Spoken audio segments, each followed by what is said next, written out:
Bonjour, Église Le Sentier, vous allez bien ce matin? Mon nom est Dominique et je suis un des pasteurs ici à l'Église. Si vous êtes ici pour la première fois, peut-être que vous êtes en visite pour voir un de nos jeunes baptisés qui s'est fait baptiser ce matin. Donc, on veut vous souhaiter la bienvenue. On vous invite même à aller à l'espace bienvenue après la célébration. On va être content d'apprendre à vous connaître et ils ont même des cadeaux pour vous habituellement. Donc, ce matin, on va continuer, mais en fait... Pasteur Normand, il a dit la semaine passée qu'on terminait, en fait pas la semaine passée, mais il y a quelques semaines, qu'on terminait la série Validée dans 1 Jean. Mais ce matin, on va faire Validée en prolongation. On va regarder la lettre de 2 Jean ensemble. Donc, l'apôtre Jean a écrit 3 lettres, 1 Jean, 2 Jean et 3 Jean. Donc, on va aussi voir 3 Jean la semaine prochaine. Mais ce matin, on va regarder la lettre de 2 Jean ensemble.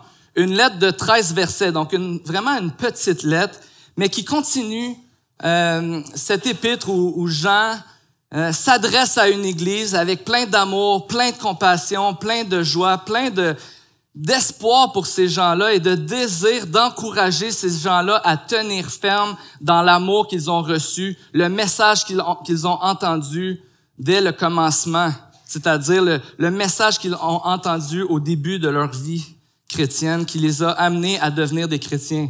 Ce message qu'on a entendu ce matin quand nos baptisés ont donné leur témoignage. Ils ont témoigné de comment Jésus est devenu leur sauveur, comment Jésus est devenu numéro 1 dans leur vie. Et c'est ce que Jean fait avec l'Église à qui il écrit ces lettres.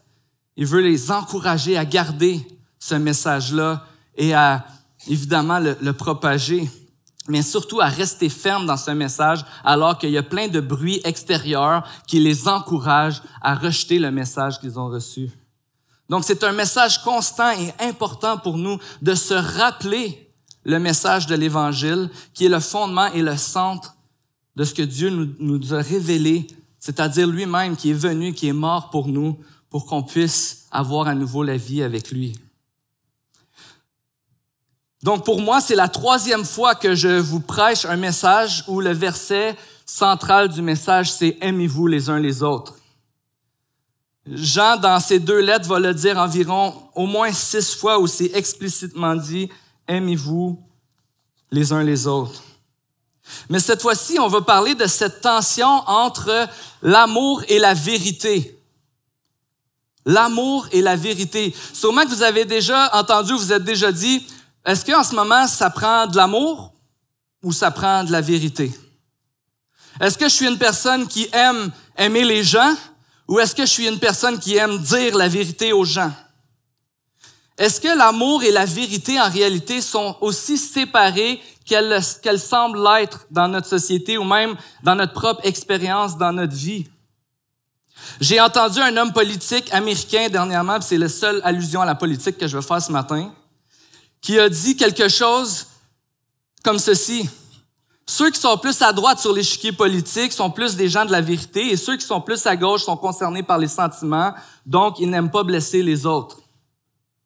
Et la question que je me pose, le malaise que j'ai quand j'entends cette phrase, c'est est-ce que l'amour et la vérité sont à ce point séparés l'un de l'autre qu'on va les considérer dans un échiquier politique et on doit prendre position si moi je suis une personne de vérité ou une personne d'amour? J'aimerais vous partager quelques citations concernant la vérité et l'amour. Warren Wiersbe, un commentateur de la Bible, a dit « La vérité sans l'amour est de la brutalité. Et l'amour sans la vérité, c'est de l'hypocrisie. » Tim Keller a dit « La vérité sans l'amour est dure. Elle nous transmet des informations, mais d'une façon qui nous empêche vraiment de les recevoir. » L'amour sans la vérité est une simple sentimentalité. Elle nous réconforte et nous encourage, mais nous laisse dans le déni de nos manquements.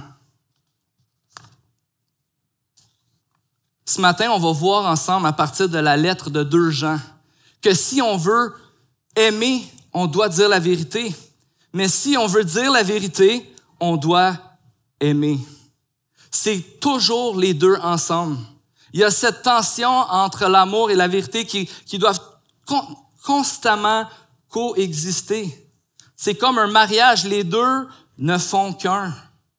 Si on veut agir comme Jésus dans notre vie, on a besoin de constamment considérer l'amour et la vérité. La lettre de 2 Jean fait une démonstration remarquable du mariage entre la vérité et l'amour. Elle nous montre que non seulement la vérité et l'amour ne font qu'un, mais aussi qu'elles peuvent seulement être comprises et appliquées dans le contexte relationnel dans lequel elle nous a été communiquée. Autrement dit, la vérité et l'amour, c'est une personne. La vérité et l'amour, c'est une personne. Une personne qui est venue vers nous, une personne qui est en nous et qui nous a communiqué son amour pour qu'on puisse le connaître, l'aimer et avoir le même désir de le faire connaître aux autres. On va lire ensemble cette petite lettre de 13 versets ce matin pour regarder comment on peut vivre cet amour dans la vérité. De la part de l'ancien à la dame qui a été choisie et à ses enfants que j'aime dans la vérité. Et ce n'est pas moi seulement qui les aime, mais aussi tous ceux qui ont connu la vérité. Nous vous aimons à cause de la vérité qui demeure en nous et qui sera avec nous pour l'éternité. Oui, la grâce, la compassion et la paix seront avec nous dans la vérité et l'amour. Elles viennent de Dieu le Père et du Seigneur Jésus-Christ, le Fils du Père. J'ai éprouvé une très grande joie à rencontrer quelques-uns de tes enfants qui marchent dans la vérité, conformément aux commandements que nous avons reçus du Père. Et maintenant, voici ce que je te demande, chère dame, c'est que nous nous aimions les uns les autres. Ce n'est pas un commandement nouveau que je t'écris, mais celui que nous avons reçu dès le commencement. Or, l'amour consiste à vivre conformément à ses commandements. Tel est le commandement dans lequel vous devez marcher, comme vous l'avez appris depuis le début. En effet, de nombreux imposteurs sont venus dans le monde. Ils ne connaissent pas que Jésus est le Messie, venu en homme. Voilà ce qui caractérise l'imposteur et l'antichrist. Faites attention à vous-même. Ainsi, nous ne perdrons pas le fruit de notre travail, mais recevrons une pleine récompense. Quiconque s'écarte de ce chemin et ne demeure pas dans l'enseignement de Christ n'a pas Dieu. Celui qui demeure dans l'enseignement de Christ a le Père et le Fils. Si quelqu'un vient chez vous et n'apporte pas cet enseignement, ne le prenez pas chez vous et ne le saluez pas, car celui qui le salue s'associe à ses mauvaises œuvres. J'ai beaucoup de choses à vous écrire, mais je n'ai pas voulu le faire avec le papier et l'encre. J'espère venir chez vous et vous parler de vive voix afin que notre joie soit complète. Les enfants de ta sœur choisie, elle aussi, te saluent. Prenons un temps ensemble pour prier. Seigneur Jésus, je te prie que ce matin, on puisse être encouragé, qu'on puisse être encouragé par ta parole, par ton amour et la vérité de ta parole, Seigneur. Que ça puisse être pour nous ce matin un sujet de joie, un sujet d'encouragement et peut-être même, la parole fait ça, peut-être même un sujet pour nous de se repentir de notre attitude comme on a si souvent besoin de le faire, Seigneur. Merci pour ta grâce, merci pour ton amour et je te prie vraiment qu'on puisse apprécier ce temps dans ta parole ensemble ce matin. Amen. Donc ce matin, on veut voir, Jean est en train de nous dire cette vérité qui est en nous. La vérité qui est en nous, c'est une personne qui nous fait grandir. Cette vérité qu'on a connue. Et on peut voir dans le début de cette lettre, quand il va s'adresser, on croit, à une église, mais quand Jean va parler, il va dire « Je m'adresse à la dame et à ses enfants ». Est-ce qu'il s'adressait vraiment à une famille spécifique? C'est possible, mais ce serait possible aussi, et probablement c'est ce qui c'était, c'est une métaphore pour parler d'une église locale à qui Jean parlait. J'écris à l'église et à tous ses membres, aux chrétiens. Et il va communiquer à cette église-là la joie qu'il a d'avoir rencontré certaines personnes de cette église-là qui marchent dans la vérité. Ici, Jean, il n'est pas en train de dire « Hey, il y en a juste une couple dans ton église qui marche dans la vérité ». Non, il est en train de dire « Je suis content d'avoir vu des membres de votre église, quelques-uns dans votre église qui marchent dans la vérité ». Il y a une grande joie de voir ces personnes-là. Une grande joie parce que nous aussi, on a la vérité qui est en nous. Ce matin, on a expérimenté cela quand on a vu ces jeunes qui nous partagent leur histoire, qui nous partagent leur témoignage. On les voit témoigner de leur amour pour Jésus. C'est cette joie-là qu'on a vue, qu'on a pu expérimenter en nous. C'est cette joie-là qu'on a quand on se rencontre les uns les autres dimanche après dimanche, quand on se rencontre dans nos groupes en mission. Cette joie-là, peut-être que tu as déjà rencontré quand tu t'en vas en voyage, puis tu décides d'aller visiter une église où tu connais personne ce matin-là, mais tu rentres dans l'église et tu as la joie d'adorer ton Sauveur avec ta famille que tu n'as jamais vue. Cette joie-là de voir les gens qui marchent dans la vérité, qui ont connu la vérité. Et cette vérité-là, c'est Jésus-Christ qui est venu, qui a donné sa vie pour nous pour qu'on puisse être réconciliés avec lui. Et ce que Jean est en train de dire ici, c'est il est en nous. Et c'est lui, c'est à cause de lui qu'on vous aime, c'est à cause de lui qu'on a de l'amour les uns pour les autres.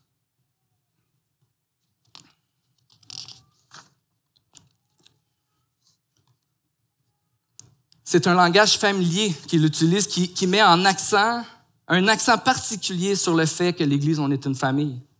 Et c'est ce que nous sommes, frères et sœurs. On est une famille. On a ces liens qui nous unissent. Et ce qui nous unit ensemble, c'est Dieu, notre Père, qui a fait de nous ses enfants. Et c'est cette joie-là qu'il nous transmet.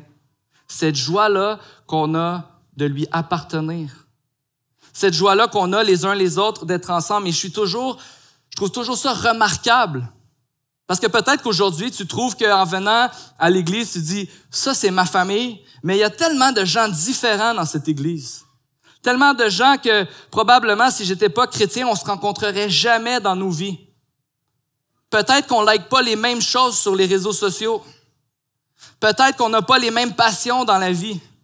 Peut-être qu'on n'a pas les mêmes opinions sur la culture, la société, des choses qui se passent. Peut-être qu'on n'a pas le même compte en banque, on vient pas de la même endroit. Puis peut-être que tu dirais même, avant d'être chrétien, ça c'est des gens que j'aimais pas. Mais ensemble, on est devenus une famille, une église réunie, unie par la vérité qui habite en nous.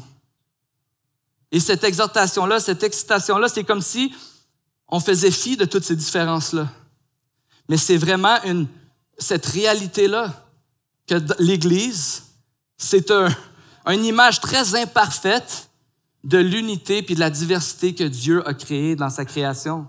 De ce désir de voir l'humanité être un avec Dieu puis marcher avec Dieu. Et on a cette joie-là de pouvoir marcher dans la vérité. La vérité, c'est pas un fait, c'est pas une information. C'est Dieu lui-même qui s'est révélé à nous par son Fils Jésus. C'est ce même Jésus qui a promis d'être avec nous tous les jours jusqu'à la fin du monde. La vérité, c'est une personne. C'est Jésus, c'est l'Esprit qui est en nous, qui nous remplit d'amour et qui nous rend capables d'aimer les autres. La vérité, c'est Jésus qui nous donne la joie de voir les autres le connaître et le suivre. Notre désir de partager la vérité devrait toujours être animé d'un désir de voir les autres connaître Jésus, de voir les autres grandir et ressembler à Jésus de plus en plus. Ce désir d'avoir cette relation avec la vérité qui vit en nous, de dire « j'ai été aimé par Dieu, j'aime Dieu et je veux voir les autres le connaître parce que je sais que c'est ce qu'il y a de mieux pour chacun d'entre nous, de nous tourner vers Dieu. » La vérité, c'est la vie. La vérité et l'amour, c'est la vie qui nous est destinée. Je vais relire le verset 3. Oui, la grâce, la compassion et la paix seront avec nous dans la vérité et l'amour. Elles viennent de Dieu le Père et du Seigneur Jésus-Christ, le Fils du Père. C'est vraiment intéressant parce que ce verset-là, dans une lettre, c'est une phrase de salutation. Que la grâce, la compassion et la paix soient avec vous.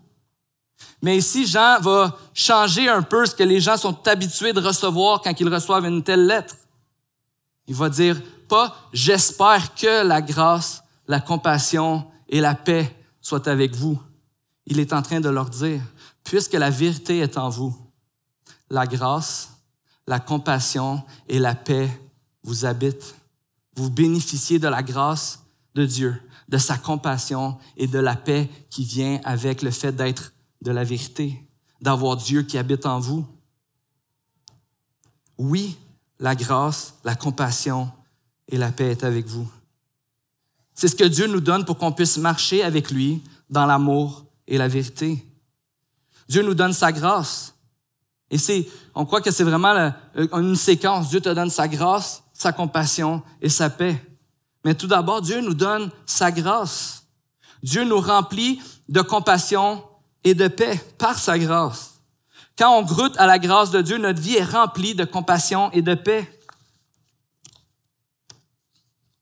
Et c'est ce qui fait que la vérité dont Jean nous parle ici, ce n'est pas une vérité qui nous rend meilleurs que les autres. C'est jamais une vérité qu'on va dire aux autres avec un sentiment de supériorité, avec un sentiment que moi j'ai compris, alors toi tu dois comprendre. C'est pas une vérité qu'on est capable de communiquer avec dureté.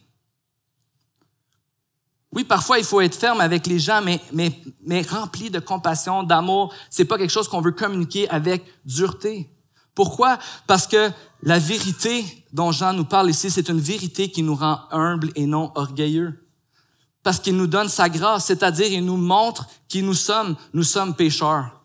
On n'arrivera jamais à plaire à Dieu par nos propres forces. Au contraire, l'humanité s'est séparée de Dieu et la conséquence de nos péchés, la conséquence de cette séparation, c'est la mort, séparée de Dieu pour toujours.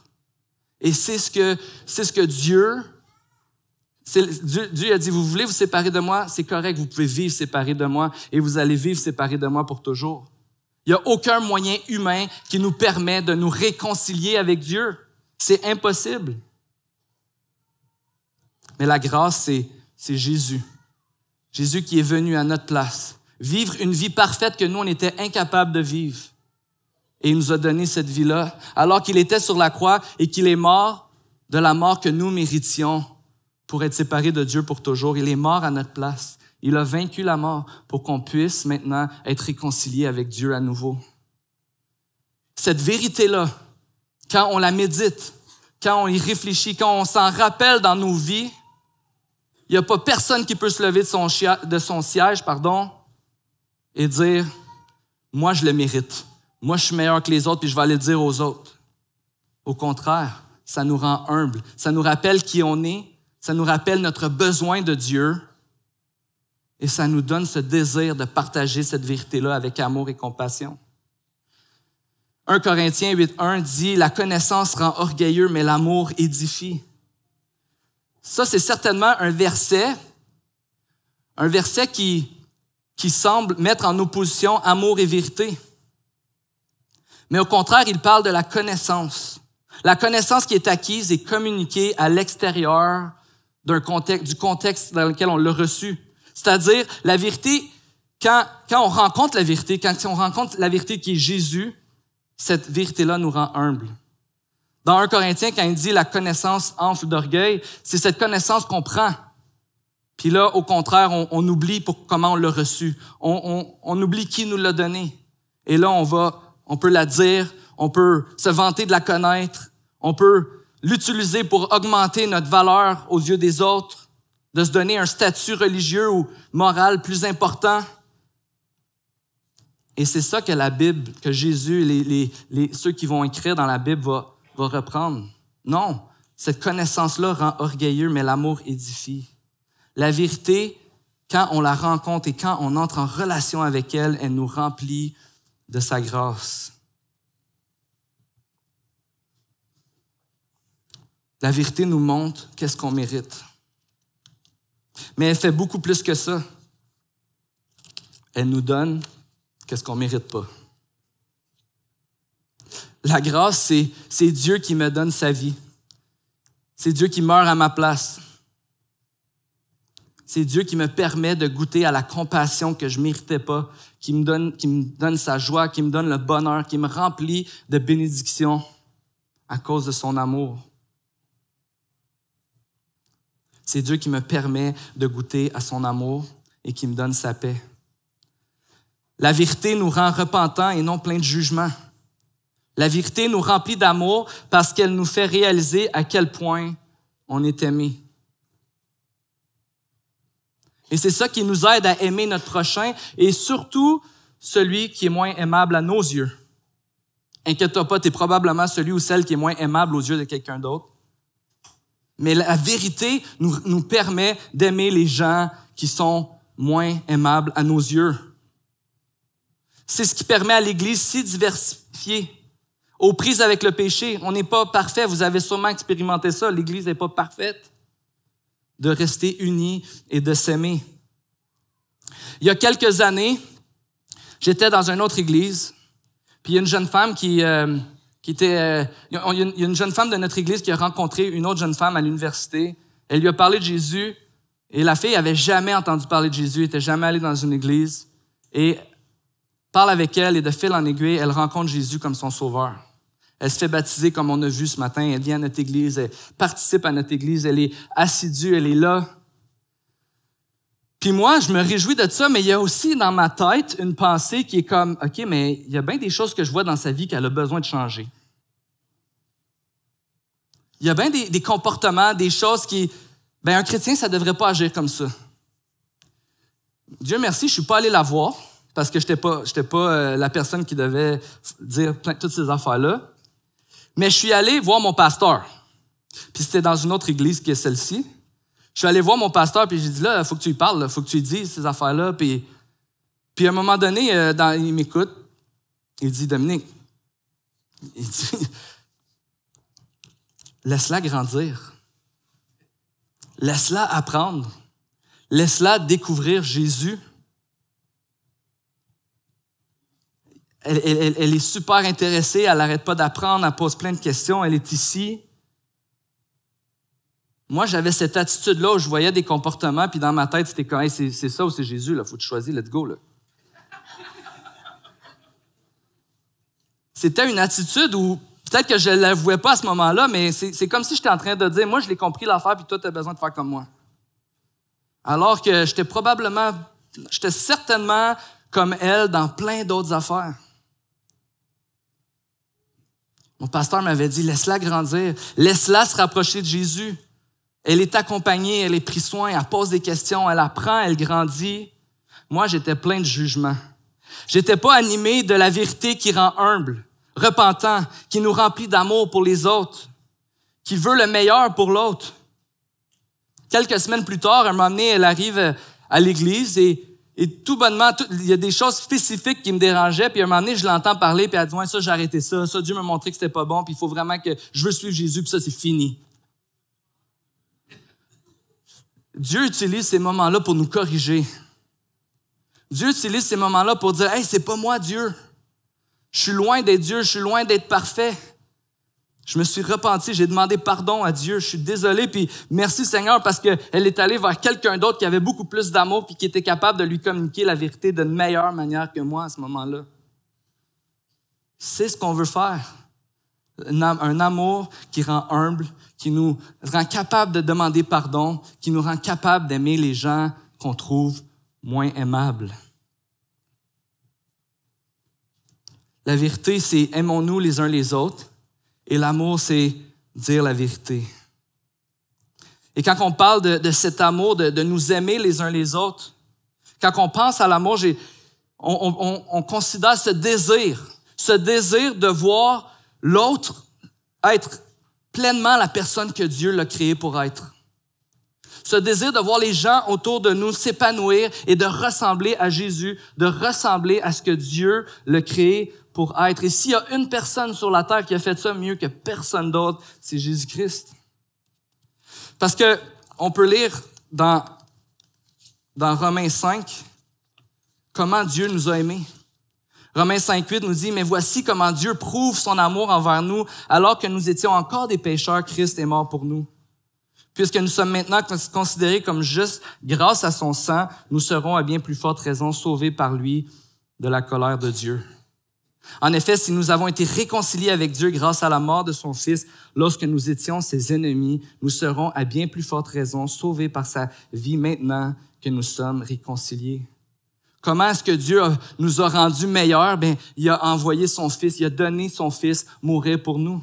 pour que nous puissions être à nouveau réconciliés avec lui. Et c'est cet amour qu'on veut pratiquer les uns envers les autres. Un amour sacrificiel pour le bien de l'autre. Un désir de voir l'autre connaître Jésus. Un désir de voir l'autre expérimenter l'amour de Jésus par nos actes de justice, par notre désir de prendre soin des opprimés, en se pardonnant les uns les autres, en se reprenant quand on est ensemble et qu'on voit le péché dans la vie des autres. Aimer, c'est reprendre. Dire la vérité, ce que Dieu nous a montré dans sa parole. L'amour, c'est pratiquer la vérité. Vivre conformément à ce qu'il nous a enseigné. Dieu nous donne sa parole pour qu'on puisse...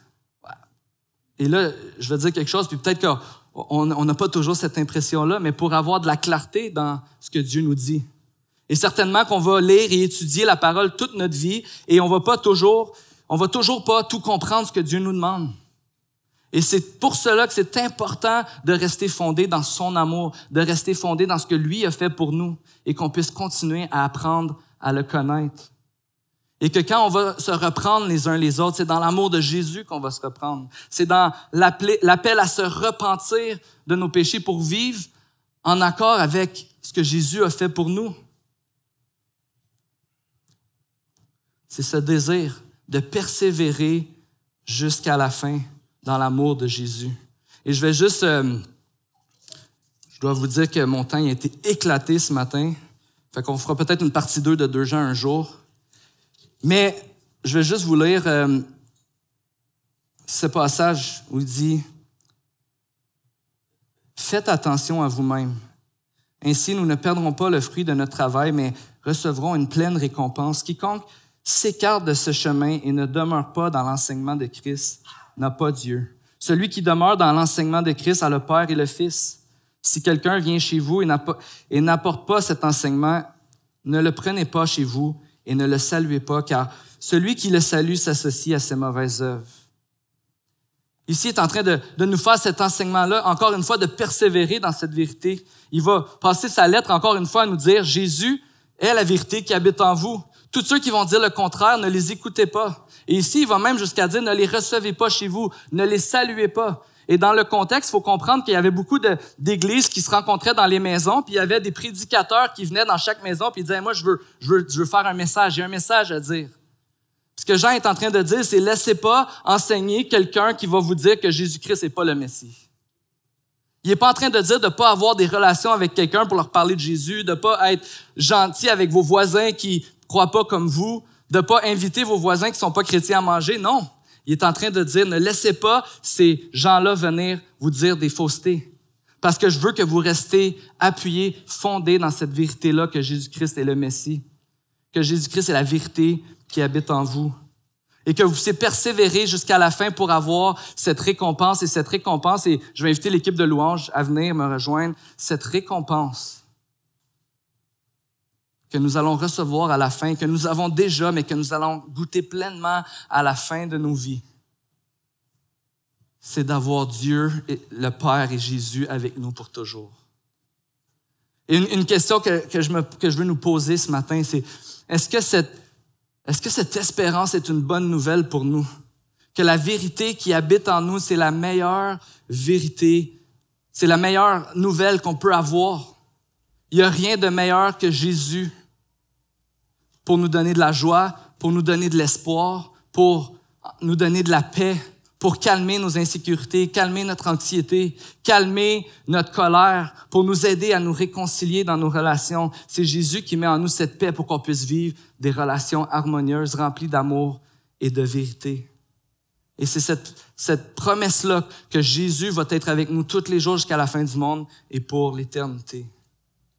Soyons une famille qui partageons cette espérance-là. Jésus est ma récompense. Jésus est ce que j'ai pu recevoir de meilleur et je veux le partager aux autres. Et c'est ce qu'on veut faire, Église Le Sentier, en famille, de pouvoir partager le message de Jésus qui a transformé nos vies en parole et en action tout autour de nous dans nos vies. On veut être une famille qui allons être reconnus. Ça, c'est celui qui me parle de Jésus. Ça, c'est celle qui me parle de Jésus. Mais aussi, peut-être qu'elle l'a fait en tondant mon gazon, en m'invitant à souper, en étant mon ami. Soyons un peuple, une famille qui partage ce message de la vérité et de l'amour, Jésus qui habite en nous.